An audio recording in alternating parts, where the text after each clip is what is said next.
Do you like edit out parts? No. Yeah, can you cut? Oh. I'm getting really nervous right now. I don't talk this much ever. Okay, you ready? Yeah. Okay, let's go. Hi everyone, welcome back. This is Verba Manent podcast, a new series that is okay. See here, people are laughing. First time, no, but I understand it's a bit strange because this is the first time I'm shooting this podcast not in France, not in Le Havre with my friends. We have another guest which is not from my university. If you want to introduce yourself, Hey, actually everyone. not a guest, he's another speaker. But go ahead. Yeah, so Pete, Yes. Pietro. Yeah, that's me. Though. That's new name of Pietro.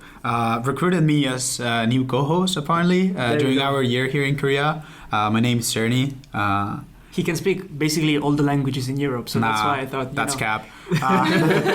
But yeah, I come from Andorra, born and raised in Andorra, greatest country in the world. But I'm studying in Barcelona and I'm half Spanish as well. So yeah, kind of a mix as well. Good stuff. And then we have today two special guests, of course. Actually, all our guests are special, so don't think you're more special than other people.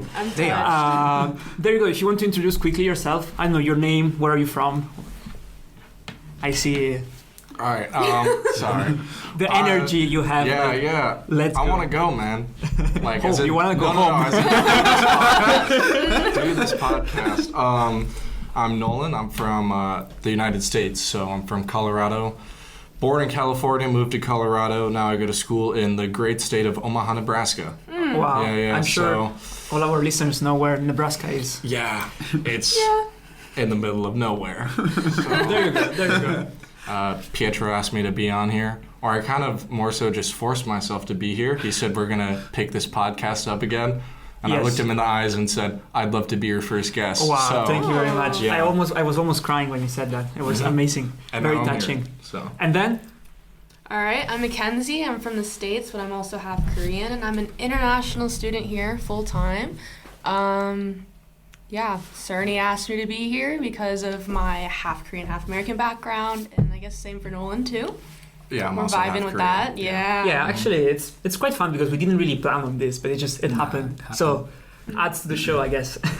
And it's also good. Like we should point out that you're actual student here, whereas we are all exchange students. So at the end of the year, we'll all be going home, but you're still here, I stuck know, it in. sucks. So it sucks. I mean, I'm not sure about that, but yeah. So what we want to talk about today is.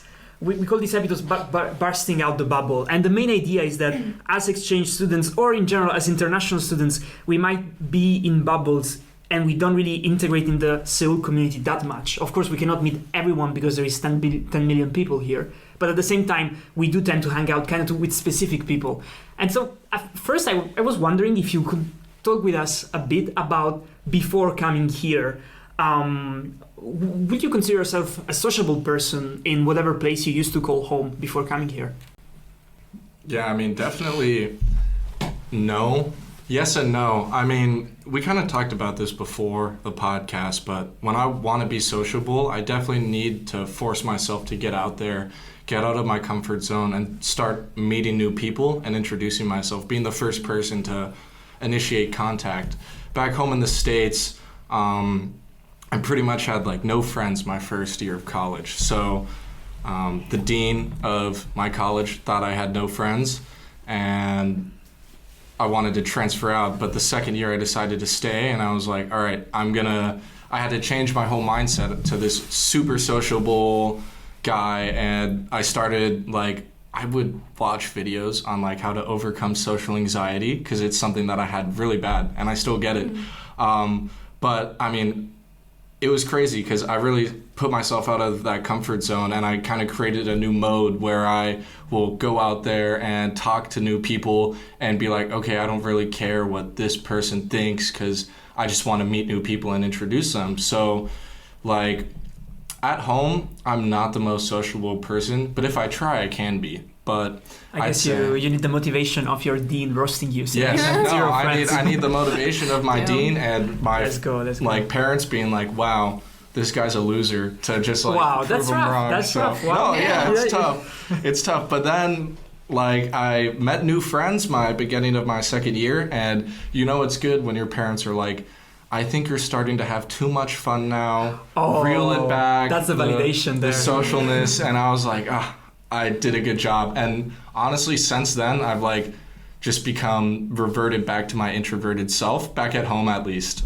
Here, I've started to, activate social skills again because I want to meet new people. But that's great. And so, Mackenzie, when you arrived here, it was different, right? Because you experienced this city under COVID, so socialization, or however you pronounce that, was already harder. So how does this apply to you? Did it change the way you make friends or the way you get and talk to people? So actually, I didn't come here last semester. I've been here for almost 2 years now. I came during my senior year of high school, actually, because I was still attending high school in the States, but since all the classes were online, I was able to come back and visit my mom, and I hadn't seen her for like 2 years at the time, so I came to visit originally just for like a month and then go back. But then I ended up staying here for the rest of my senior year. I missed graduation, prom, and everything. But during that time, there was the restrictions like the curfew and everything, so for me, that year was really, really difficult because I wasn't a part of like any community in Korea since I was attending school online through a high school in the States. And then, so basically my only friend was my mom for a whole year. So that was interesting. But that happens to people. I mean, I know in the States it's very hard to find people who, and here in Korea, like a lot of students here live with their families. And in the States it's completely different. Everyone's moving to academic city or like somewhere far from home to do university. In Europe, sometimes it's different. I would say, like there's people who live with their families and people who have to move to the big cities in order to study, and also people like you or me who we have to like move to another country to study, and then that kind of like opens this switch of having to be social because you don't know people, you don't have your circle of friends that you have normally at home. Like you're exposed to a wholly different place, and then that's kind of like you already have this mindset of having to you can have some friends. experience in this field. You know that you have to make friends and no one else around there knows you. Maybe they don't even speak your language. I think that's actually quite interesting to having to interact with new cultures that interpret the way you behave in completely different ways than your friend back home or in whatever other country you've been before. I think that's kind of, at least for me, it changes the way I interact with people. I don't think I behave the same way here in Korea than I would behave in France or I would behave in Italy, just because it's so different social context. And that really, I think, at least for me, affected a lot my socialization skills. And about that, actually, about social context and trying maybe to look for something that you're more familiar with, how diverse are your, in terms of nationalities, your groups of friends? So how local they are or how international they are, more or less? Here or like back in the States? No, here, yeah. Here? Well, I'm going to start from actually back home. So, like, I played golf starting from, like, the age of 5. So, a lot of the golf community, I didn't have to, like, since I'm already in that community, I don't have to go out of my way to make friends. Like, when you play golf, you're playing 18 holes, you're stuck with the same people for, like, in a group of 4 people, same people for, like, 8 or 4 hours, right? So, I have to, like, talk to them, otherwise it's awkward. So, like, that's the kind of social experience I had back home. I mean, if I may say that, that's a suggestion here. But like, if I may say, I don't want to be controversial, but maybe playing golf to begin with is kind of awkward in general. I've never met someone. Hey now, hey. It's a fun sport. It's very boring to watch. I can say that. On the Wii is super fun. In real person, I don't know. It's I've never so played frustrating on the Wii. Why? It's perfect. I agree. It's tough. Is it? The Wii is hard. I'm so bad at Wii golf. The real experience of being out there is way better, you know. Walking rich around with here. Those seniors, retired seniors. Yeah. Oh, no, wow, that's bad. Okay. I see. That's the worst. Okay. But yeah, so like when I played golf, a lot of the golf community was international. Like I met a lot of Chinese people, Indian people. Yeah, so I've kind of been exposed to that for. And I mean, you've lived everywhere in the world anyway, so... Yeah, I lived in Florida, South Carolina, and Michigan, and then a year in China, so, like, I've been to Where in China? I lived in Guangzhou, which is, like, near Hong Kong. It's near Hong Kong. Oh, yeah. It's very big, like, it's the biggest, one of the most important regions of China, in terms of economics. And, like, Nolan, you were talking about how, like, here you actually interact more with European people rather than Americans, and... does it bring any difference? Like, is it any different from the US? I mean, in terms. honestly, like a lot of my friends, they're like personality-wise, like jokes on a humor level, they're really similar to my friends back in the States, but they're a lot more diverse in the sense that they come from so many different backgrounds. Like you, I did skiing competitively all throughout middle school and high school, and how you have to do, how you have to do the 18 holes, you have to ride up these ski lifts for so long and wait in lines with these people, like you're not going to become friends with them, right. And I guess my experience with friends all the time, I guess as soon as I moved to Colorado, was they've been mostly just white dudes, some white girls, but that's it really. Because I mean, if you think skiing, there's not a lot of diverse skiers, especially in Colorado. It's considered more of a rich man's sport. So I mean, it's quite expensive. I would say. It's super expensive. So they all came from like similar backgrounds, and then in high school it was the same thing. All boys private Catholic high school, similar backgrounds with them. I think, here for me it's cool because people have that like a different home setting. I'd say back in the States, I had a different home setting than everyone, and a lot of people had the same experience when they would go home from school. Mine would be completely different. Whereas, here everyone's is completely different. Everyone's is completely something different. I would add up to that is like when you're raised in one of these like athletic environments, like curious enough, I've also competed in alpine skiing for greatest part of my life, and it's all white sport, especially if you're in Europe. Like I mean, especially if you're on the mountains, it's like exactly. Like it's all white sport, and I was surrounded by like, although I competed internationally, like pretty much all my friends I knew who they were before. Like although there was people that I could like know them because you knew them like through Instagram or like you knew the global rankings and stuff like that. And when I started in university, it's like by the looks I could already judge where people in Spain came from. Like it's not a blank sheet. And when I arrived here, although there's international people also in my home university in Spain, here I was just like talking to people who were a blank sheet. I didn't know where they came from.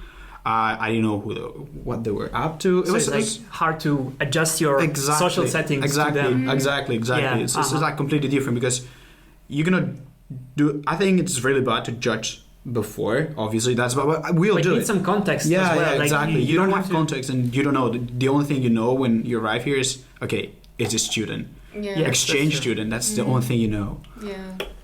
And I mean, again, it's very interesting because talking about friends, friends, not the country. Pronunciation is not the best. But anyways, we talk about students, right? We never mention people outside of our university. And I think that's interesting too. So for me, at least, I found it quite hard to get to know people that are local and that are from outside Sogang. I was wondering if it's the same thing for you. Also, there is a bag here that's bothering me a lot, but just don't mind me. I don't know if you have something to share about this, meeting people that are not from our university.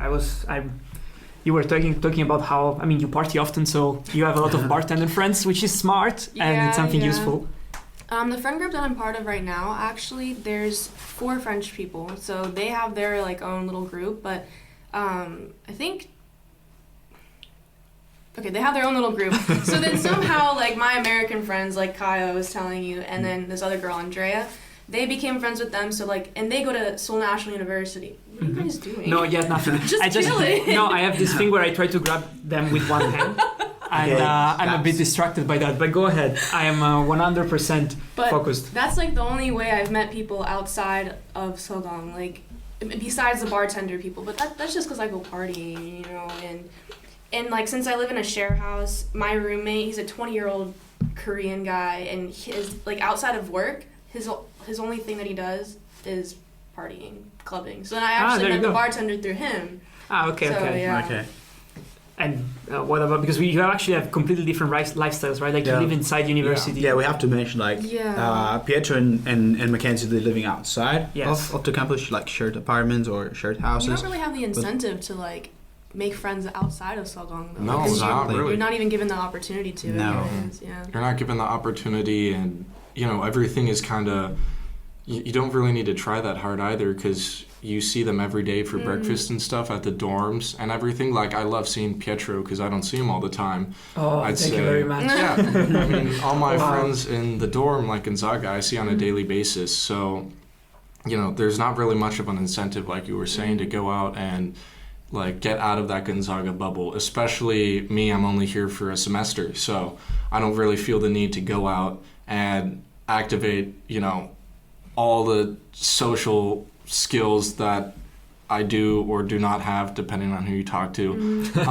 Again, you know, so yeah, it's convenient. Yeah, it's convenient. Just you're staying here 4 months, so you want to actually develop. If you want to, and here I quote to Hot to Handle, if you want to develop a meaningful connection, you want to actually like spend some time with people. So if you just go around, so it's like more of a kind of a structural thing where it looks like if you have the opportunity to meet someone, then you do, but otherwise you just don't. And do you?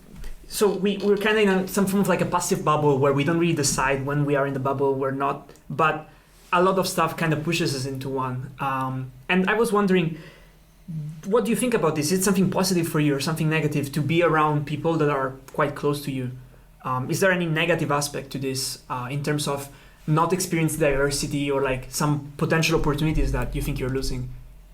I think there's a time limit to where you can try and really socialize. So like for exchange students, like when you first get here at the beginning of the semester, you're going to try and meet as many people as possible, right? Because you don't know anybody. You're trying to find the group that you want to hang out with for the rest of the semester. And then as time goes on, so like say 2 months now, like you've already found your group. So after that, like you're already in this group. You're not going to make an effort to go and like socialize with other people because you're comfortable with them, I think. So I think there's a time limit to it as well. So it's like, only up to a certain point. Yeah. And then that's it. Yeah, I think it's kind of a curve actually, like the amount of people, like there's this the learning curve like in companies and so forth, which goes up super fast and then it's super flat. And I think when you are socializing in the exchange environment, it's kind of pretty much the same, like within the first it doesn't diminish, but I would say initially when people arrive here, they want to talk with everyone, and you get out like from the minimal interaction that you have, you want to like meet that person again because you don't know if you're gonna have that much friends. Yes. But once you have this group established, it's very hard to like break outside of it and like find different connections and different groups because like I think all the groups are close and it's hard. And why would you even, right? Like you have your friends. Yeah, you have your friends already. I mean, if you're in a friend group with Nolan, maybe you want to get out as fast as possible. But anyone else, it's fine. It's chill. No, yeah, you don't really, you know, we've been here, what, 2 months? 2.5? Nearly 2.5. Yeah, 1 so month and 9 days. Yeah, you come here and especially like exchange students like us, we get here and there's this period where nobody has met like anyone. So there's no social groups at all.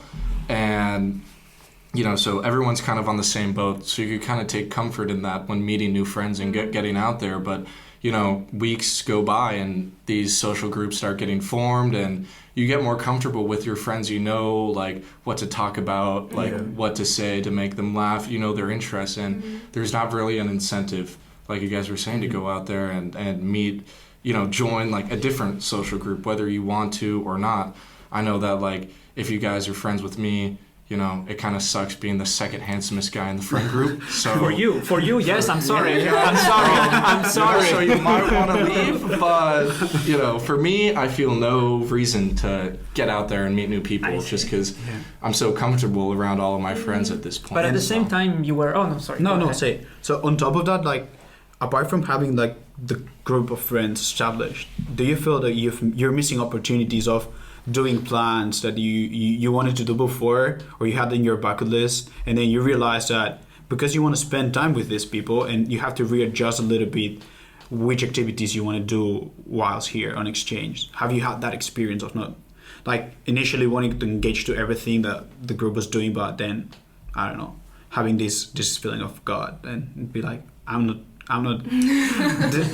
doing all the things that I wanted to do. Yeah, I think it was especially relevant for you, Mackenzie, because you've been here for longer than anyone else. Yeah, so like being a full-time student and then always associating myself with exchange students makes it difficult because like once they come, like, they want to have their first experiences, do all these things, and then, so, like, when I first came here last semester, I was down to do everything because it was my first experience, just like it was theirs. But then this semester, like, new exchange people come, and then I become friends with them, and then they want to do the same experiences that I already had last semester. So then it's like, I want to be in this friend group, and I want to do everything, become close with them, but then, like, I don't have the same passion to, like, go out there and do everything and be spontaneous the way I was last semester. You're not a newbie anymore. You're like yeah. And then, like, now. what? So, like, the next semester I'm gonna have to do the same thing, you know? And it's like, Yeah, and I mean, 4 years, 2 semesters per year, visiting Namsan Tower 8 times at one point. You know where is Paris, you know where is Rome. It's a bit boring. Exactly. I think we were talking about, like, the different values too. Before this, like, you were saying that you have, like, you know, obviously you want to have fun, and it seems like a lot of, you know, exchange students just want to party, but you want to study, and because you're in it for the long term, whereas a lot of people aren't. I think a lot of us, at least in this room, are on that boat. Like, we also want to have fun, but we got to balance our school with each other, and it just, like, those different values within friend groups is a big thing. But I mean, they're your friends, so you get over it. But, like, you know, they're like, I know my friends, a lot of them want to go to, like, Latte World, Namsan Tower, super touristy things. And, you know, we mentioned earlier, like, my values for that, for being here, you know, the tourist stuff is cool, but I'm half Korean and I want to experience, like, what made my mother and my grandparents the way they are, and in turn what made me the way I am. So I want to go to just super local restaurants. I want to go to, like, things that people might think suck or are boring, but I find interesting to me. Like in Jeju, I ran into this lady who went to Sogang. She was this really old Korean lady, and the sweetest thing in the world, she said, we got to go to this rock garden. And I said, okay. And she was like, all the, like, Korean people in Jeju go see it. So to me, like, it was like that local thing. And I think the values really came out there because we took our whole friend group with us, and a lot of them were like, this sucks. I want to see the waterfall and everything. And, you know, I thought that it was cool though, because you're walking around and you see all, like, these really old people, like, thinking it's the coolest thing ever. And to me, like, that's what I value the most. Whereas, you know, there's nothing wrong with wanting to do other stuff. It's just different priorities. Priorities, different perspectives. I think that comes along with, there are different synergies in the group. And after you have spent this, like, trial time, and then you get to know everyone in the group, because the groups that are formed here for exchange students, like, they tend to be very big. That's not a group of friends that you would normally have at your home university. Like, you wouldn't find a group of people who are 11 and going to Jeju as group of 10. Wow. Like, yeah, honestly, I was surprised we pulled that, honestly. 11 people in one house. I don't know how we do exactly. What we do. Yes. But once they're, like, we knew each other before, but we didn't, like, really spend time. Like, we didn't go through the silence together. I value that a lot, and I think, Nolan, we've talked a lot about that. You'd like to travel alone as well, and I do really like to do plans alone and so forth. And here, I think that everyone's having the same feeling. Everyone's right now, after 2 months, is starting to do more plans of what they really want to do, because they already spent too much time with that people. There's not that many things to talk about. So when you're going to plans and then you realize that's not what I want to do, or then the values is important that you mention it, because maybe I realized it the most going to restaurants. You want to go to I really like to go into restaurants where I just see Korean seniors. If I see Korean seniors, that's the restaurant I'm getting into. If I see super fancy place with, like, the menu in English and so forth, obviously that would be easier for us. Like, but I don't know. That's not the experience, and it's kind of it represents the bubble. Like, you trying to go out of the bubble, but sometimes if you want to embark into these plans, you have to do it by yourself or with that one person that you know it's on the same wavelength, I think. Yeah, it's like the bubble itself is those people, so going out of it might imply not staying with those people anymore. But I think it's something valuable because it also teaches you to orient yourself in a new place that is completely different from anything at least I was used to before. This is the first time in my life I go to a supermarket where there is no canned tomatoes inside, which might sound weird, but for me was shocking because I don't know, it was an amazing experience. Anyways, so thank you very much for all of this. We close on a very random note, but kind of got philosophical in the end. I mean, don't quote us on this stuff. Thank you very much for listening to this. Thank you guys for coming, because this is the first episode. We will do our best to release one episode every week, but we'll see how it goes. And so you can find this, of course, on Spotify or Google Podcasts, Apple Podcasts, but you can also find it on YouTube, where you can see the... Oh, I forgot it's recorded. There you go. This is the reaction everyone has when they I tell got the them. hat on. Nobody will Yes, notice it's you. fine, it's We fine. can edit them out saying your name. Yeah. Yeah, that's why we don't tell anyone. Pedro's gonna before. blur your face. Exactly, yeah. There you go. But I mean, you get to see the supposedly the most handsome man in the world, so you can judge for yourself how much he's wrong. Yeah. Yeah, thank you very much, and bye bye. Okay, yes, saying bye with the hand. Bye. Goodbye. Deuces. That was To a fun. microphone. Okay. Yeah, that was quicker than I thought. But it's cool though. Yeah.